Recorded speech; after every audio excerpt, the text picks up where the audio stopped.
Omuggalo gwaleetebwa Nawokera wa Ssenyiga Corona eyazinda eggwanga n'ensi okutwaliza awamu gwakusa kumpi buli kintu nga kuno kwe kulina okuggazaawo amasomero olw'okubulwa ekyokulya. Abaana abawala bangi bagwa mu butego era okukkakkana nga bangi bafunye embuto ze bateetegekedde nga mu bitundu by'e Butembe mu disitulikiti ey'Ejjinja abawala abasoba mu 7 be bafuna embuto kyokka bangi ku bano tebaliiko alabirira era embeera mwe bawangalira eyungula ezziga kubanga n'ekyokulya bawammanta kiwammante. Tubaire tudaga ng'omalaria atuluma era twebakiza Nazijjani abeewo. Embeera eno yeviiriddeko abakulembeze mu kitundu kino okuvaayo okuyamba ku bakyala bano okuvvuunuka okusoomoozebwa kwe balimu.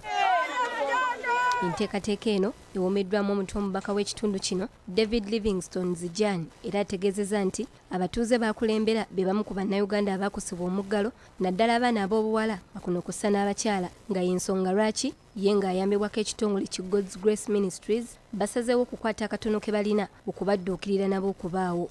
Butinze n'aka nti esente miliyoni 2 bye bampa nze ndina emmotoka edimala ate daamutindo ekimala nalobye okugulamu emmotoka n'asalawo sente edo ndikozese nga ndiruukirira abantu b'omu Butembe. Omubaka Zijani agamba nti waakulondoola ssente za gavumenti ze yassaawo okuwa abawejjere ng'emu ku ngeri y'okubakwasizaako mu muggalo okulaba ng'ekigendererwa kya gavumenti kituukirizibwa. Okutandika nga 9 okutuuka nga 20 ndijja kuba mu Eastern Region nga nekebeeda enkalala eda abantu abaafuna ssente debeeteeda nabbanja.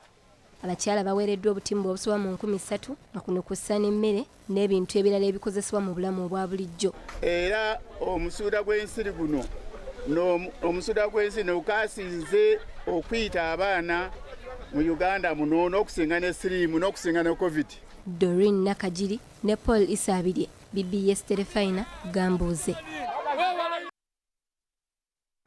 Babantu ba Ssaabasajja Kabaka